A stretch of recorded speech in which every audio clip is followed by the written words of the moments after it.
Hello, hello. How are you? It's Pilaria, and it is the 9th of August, 2026.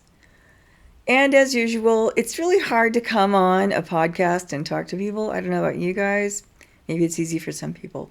Once I start doing it, it's not a big deal, but thinking of what to say, what you want to say, of all the millions of things you want to say, what would be relevant?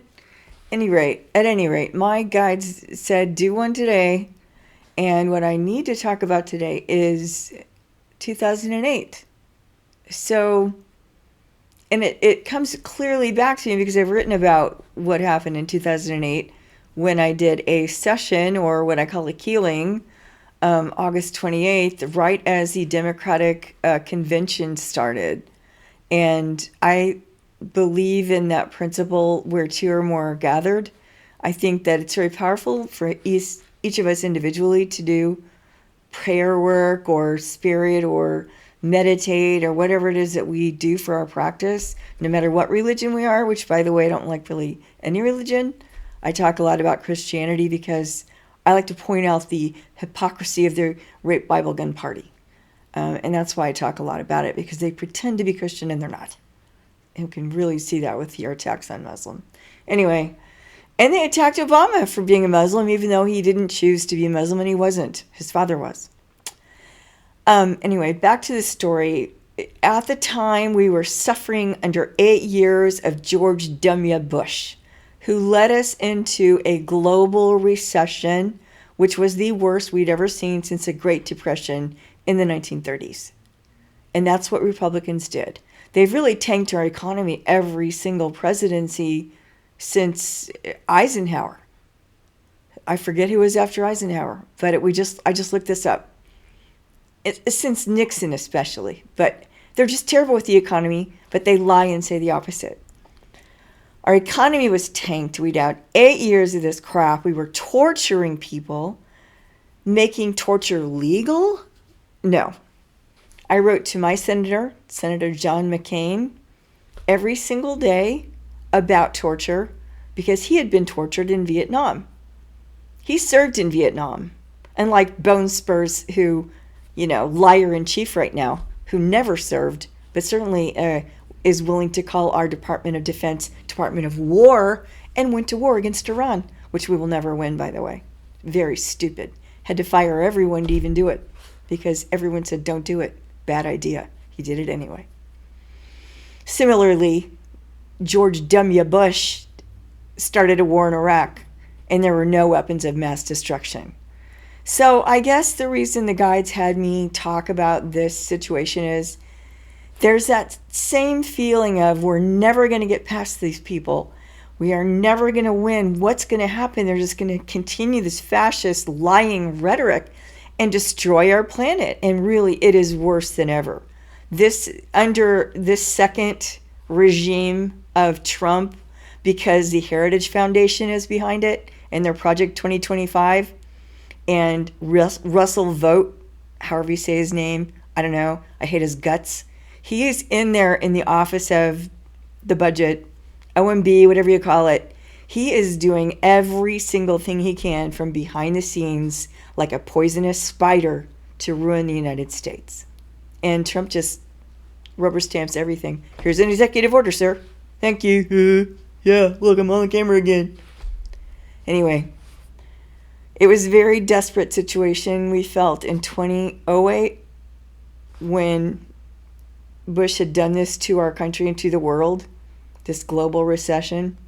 And in many ways, then we had the pandemic under Trump's first regime, and then we've got this happening now.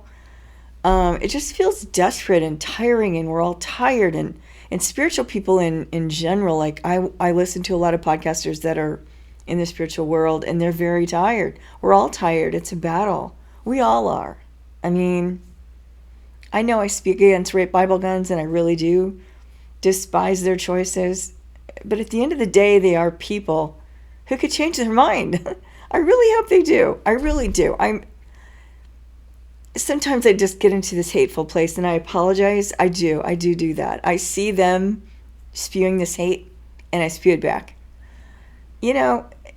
Jesus puts up with me, or whoever God is.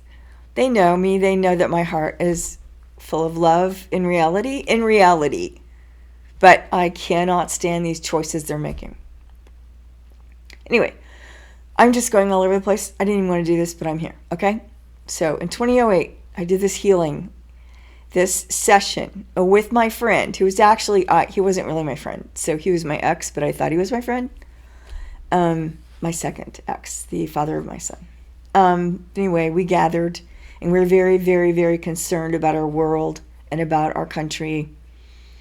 And it was the first night of the Democratic convention, and we didn't know who was going to be nominated. I really liked Hillary, but I had a dream about Obama, which I have to do a thing about all the dreams I've had about presidents, and I will do that maybe next time. So we're doing this healing. It's really intense. It's really powerful. And I started feeling horrible. I started feeling worse and worse and worse through this healing. And a big storm came up, literally a storm. And we keep going. It's a long one. It's like 2 hours, 3 hours. Obama becomes the nominee. And I just feel sicker and sicker. And all of a sudden, I just passed out. I literally passed out. I heard, in my head, seemed like an epileptic fit. I don't know. I just passed out. So at any rate, what happened was lightning struck. Lightning struck and toppled over every power pole on my street. From, trying to think of the names of the streets. So Shea and Tatum off 40th Street. All the power poles went across 4 lanes. They were huge ones. Not the normal size ones, the very, very big ones. These things landed across the other way, thank God, because if they would have come our way, my house would have been smashed. It's possible we would have been killed. But they went the other direction, fell all over the street, and our power went out. The power went out. And they were live electric cables, this big around. These things were big, 3 inches across, maybe even close to 4 inches. These thick electrical cables. So we were told, you had to stay in your home. You could not leave your home because it was too dangerous. And you couldn't go the other way out of it. So anyway, I'm stuck in there. He's stuck in there. We're all stuck in there. So it was crazy. But there could be no clearer message than that. The power that we felt was entrenched, that was powering everything, was just boom, gone in an instant, taken out, taken down. So I wanted to share that story with you because that's a true story. And of course, Obama got elected and we had 8 wonderful years.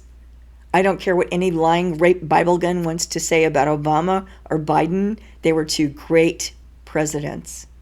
They really were. And if you look at the facts, which you'll never do if you watch Fox, you just sit there in front of one TV station.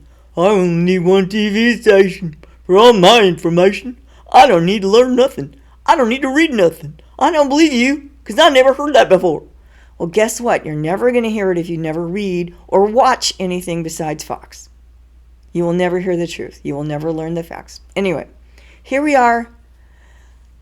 I needed to tell you that story because I know I'm tired of this.